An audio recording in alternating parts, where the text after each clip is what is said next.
Welcome to ASOC Tutorials India, and you are watching free online learning education series on amateur station operator certificate license examination in India. And today's topic is concept of capacitance with capacitor calculation. And this is session 1 described 4. So watch carefully. And today's topic I am going to cover first capacitance definition, units of capacitance.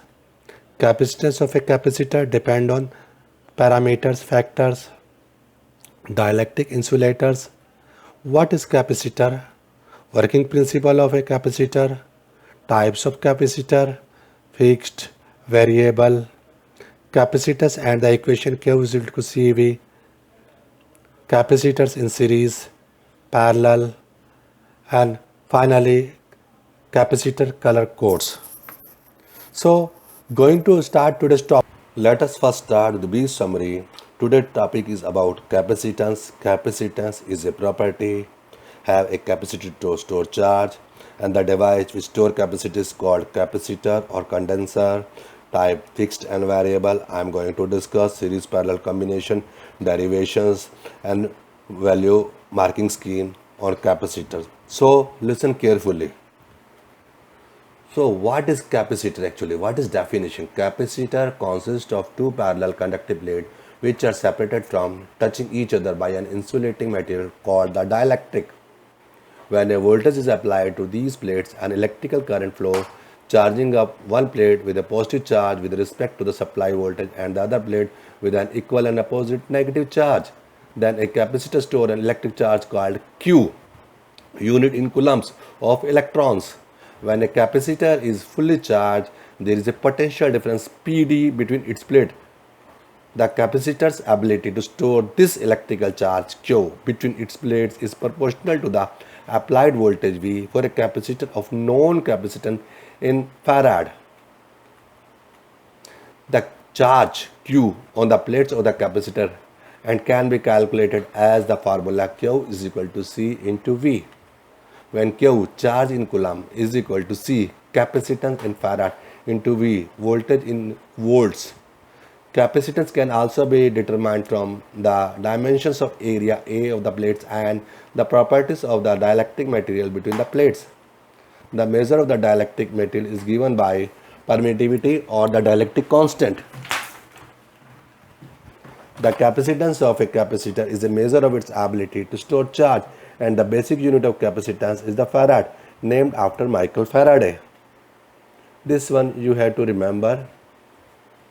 When from above we can define the unit of capacitance as being a constant of proportionality being equal to the coulomb per volt, which is also called a farad unit.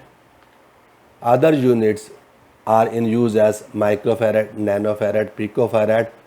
Because farad itself very big units, so we need a very smaller. How to convert? Just try to understand first. If value is given as a millifarad, we use 1 into 10 raised power minus 3. For microfarad, we use 1 into 10 raised power minus 6. Nanofarad, we use 1 into 10 raised power minus 9. And picofarad, we use 1 into 10 raised power minus 12. This one you note down somewhere in paper because this one required to solve further questions. Suppose we are going to convert 22 nanofarad to microfarad. 22 nanofarad means 22 into 10 raised power minus 9. Now we have to multiply by 10 raised power 3 as well as multiply by minus 3 so that it will be equal.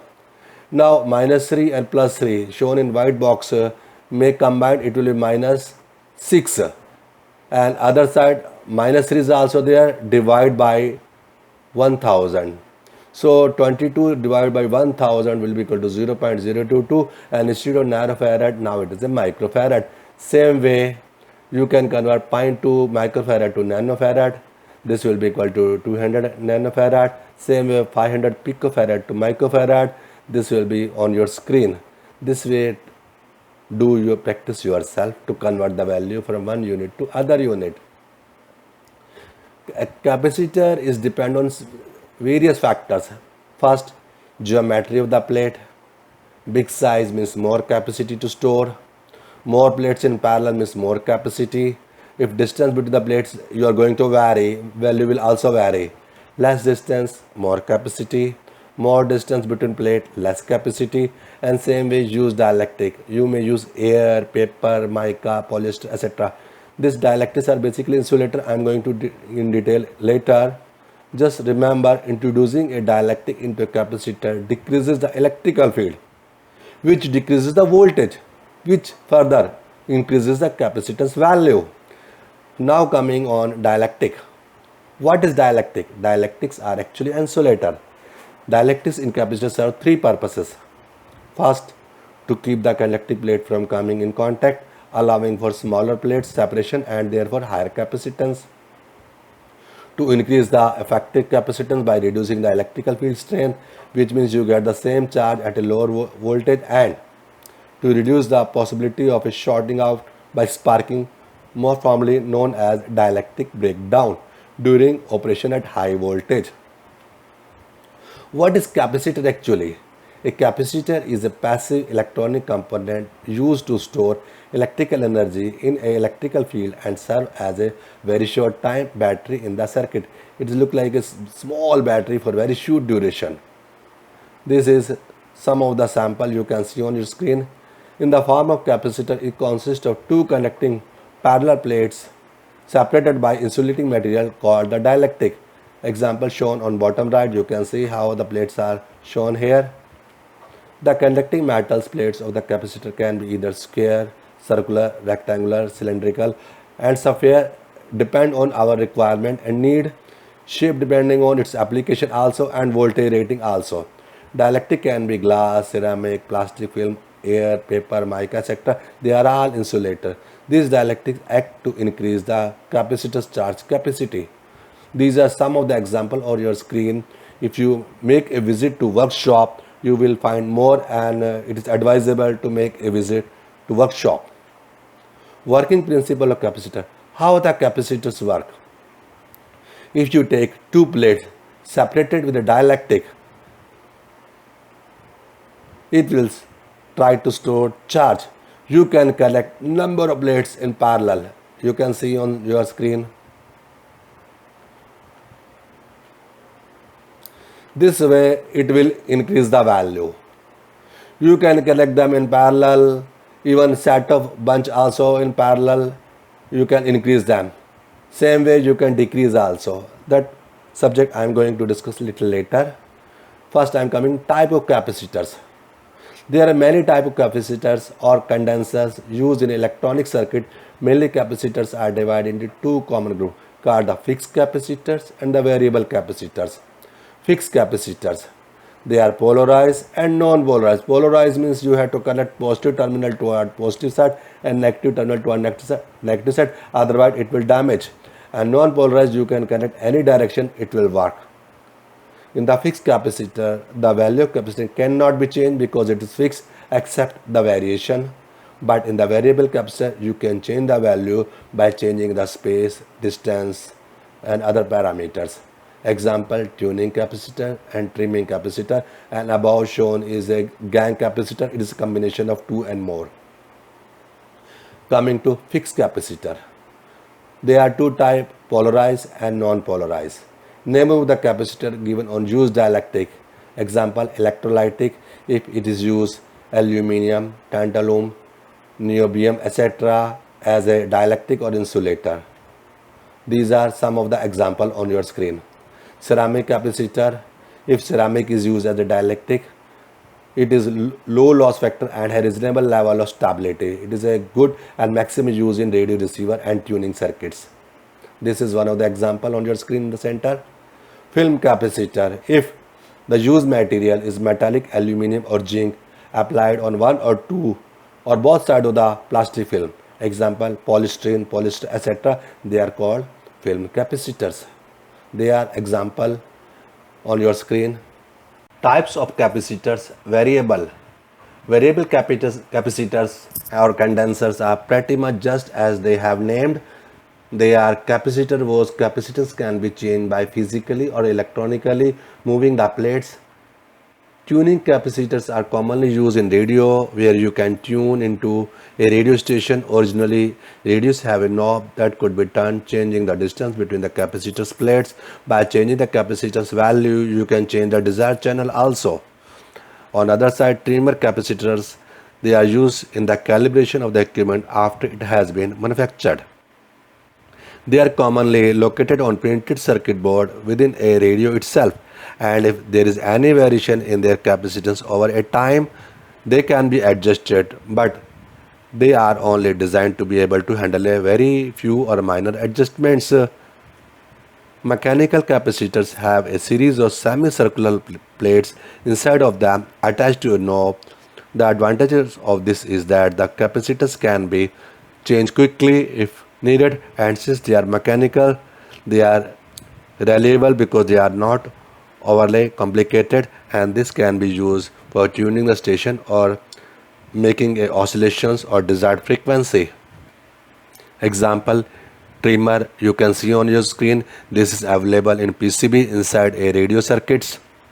This is spadder, this is also available inside, and these are alak type of A type capacitors, and one is left side bottom is gang capacitor. It is a combination of various variable capacitor, so that when you tune one time, everything will be tuned together.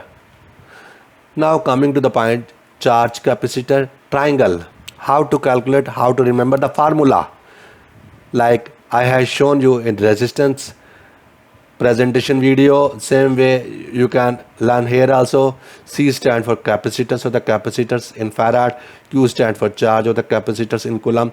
V stand for applied voltage in volts. Then Q is equal to C into V. This is formula, remember it.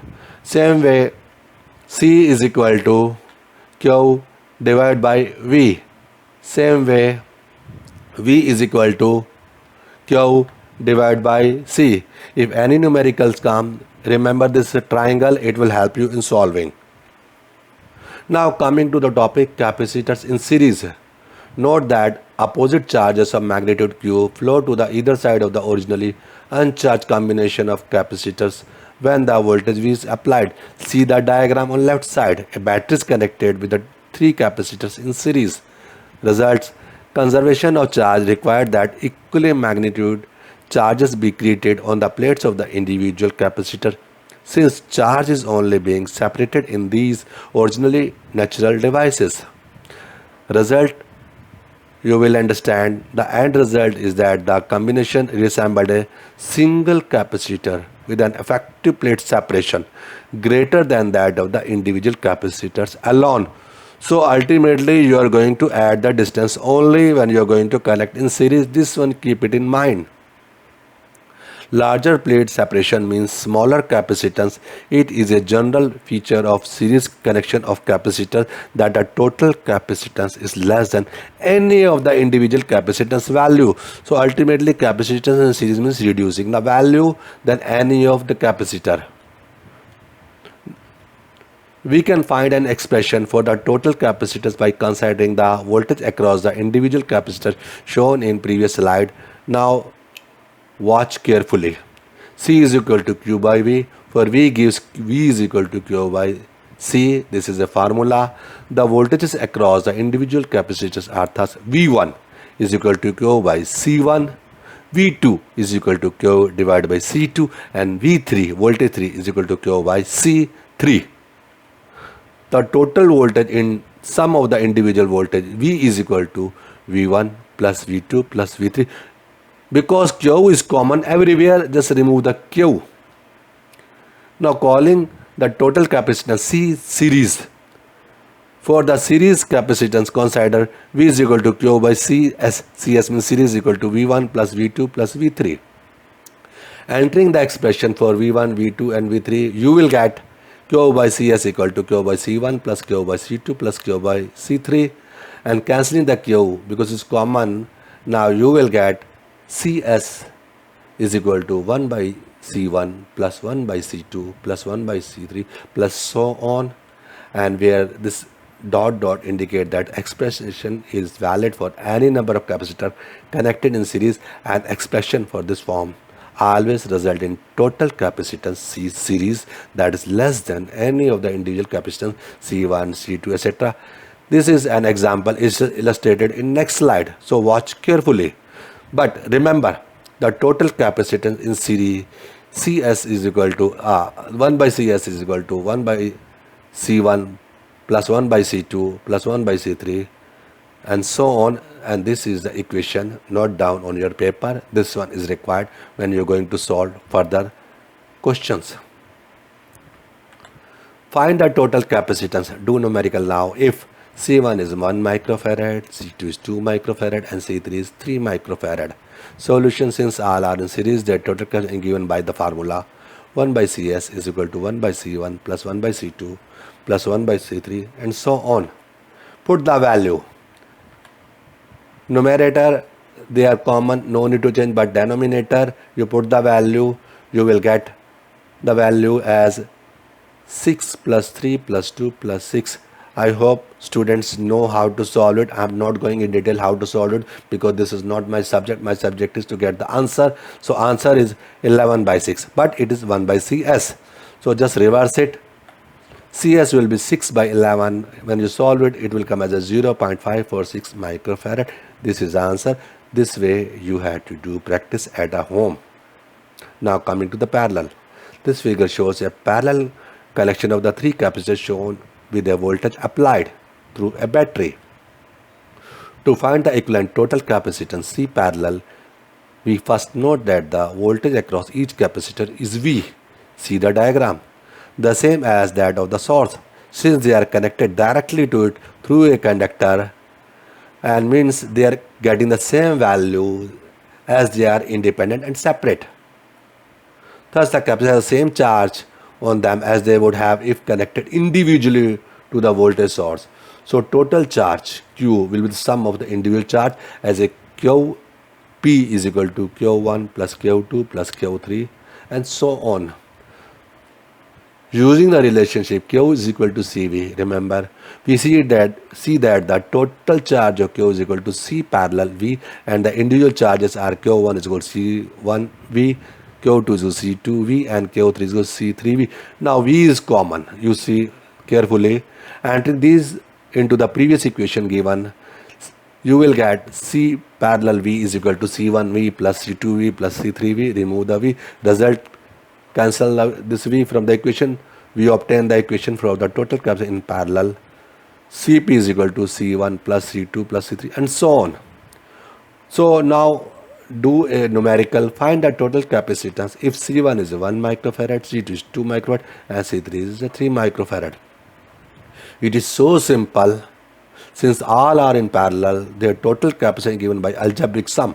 So Cp is equal to C1 plus C2 plus C3 so on, and put the value, you will get 1 plus 2 plus 3 is equal to 6 microfarad, and this is the answer.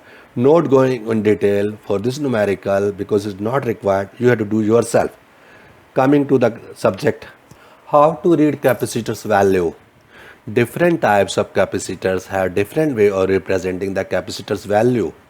Capacitor like electrolytic capacitor, non-polarized capacitors, large AC oil filled paper capacitors have capacitance and voltage tolerance value written on its body using numbers and letter because they are big enough and easy to read. Some capacitors have value represented using color code. Read capacitor value written on capacitor like microfarad, nanofarad or picofarad, including tolerance in percentage. You may found on body. Understand this 5R2, its mean it is a 5.2 picofarad because in place of R, if the letter like P, N or U are present, then they represent unit of capacitance. Example, N for nanofarad, P for picofarad, etc. And 4N1 is example of 4.1 nanofarad. P for 5 means 0.45 picofarad. To understand this, kindly watch resistance color code and tolerance video ST13 at 5 minutes 53 seconds. You will get more details. So I am continue here. Some of them have three numerical value. Example 104. 104 calculated as first at a place of 10, second as a Plato unit, and third as a multiplier. So this will be 10 into 10 raised power 4. This will be equal to 10 raised power 5 picofarad, or convert to 6 to get a microfarad, 0.1 microfarad. In simple way, you can understand 1 0 10 and 4 means 4 times another 0. So 5 times 0, put it, answer will be same. If the third digit is between 0 to 6, follow the above procedure. But if it is 8, multiply by using 0.16 and put the value as a picofarad. If it is 9, multiply by 0.1, for example 159, this will be equal to 15 into 0.1, this will be equal to 1.5 picofarad. It is very small value used in oscillation. You will get such kind of capacitors, ceramics in the market. Kindly watch resistance color code to understand this one. Same thing. Now coming to the polyester type capacitor, if you see this kind of polyester capacitor, on the top first will be the first color band, second will be second color band, third will be multiplier, but fourth is a volt here. Green means 5%. Sometime multiplier can be changed as a red, it will be 2. So this is a structure for 3 plus 1, 4 color rings. But there is also possible there is an additional one band also. In this case, first one from the top will be the first color band, second will be the same as second, third will be the multiplier, and fourth will be tolerance, and fifth will be voltage. Just to remind you, is this is only needed? Yes. As per exam is concerned, ASOC, this is enough for you to pass. But real story comes when you are getting a license. After license coming on air, you will face lot of issues. Transmission cable has reactances, stray capacitors, even static charge, which you have to understand. The antenna must be impedance matched when assembled for a end user environment, so that it operates in the desired amateur radio frequency band with maximum efficiency. Means optimum efficiency result in maximum range. You have to communicate using minimum to minimum power and maximum to maximum range, I can say globally, then only your system is working. And this experimentation itself is a ham radio. So there are some other parameters also, susceptibility, permittivity, dielectric constant, but I am not going to discuss it because it is not required in amateur radio examination, but for engineering student it is very important. So this is end of my topic. Capacitance is continue, but my next session will be on magnetism, characteristics, type, field, force, electricity, relationships, etc. If you really like it, you may subscribe to my this YouTube channel. Thank you very much. Good day. See you again in my next channel. Thank you.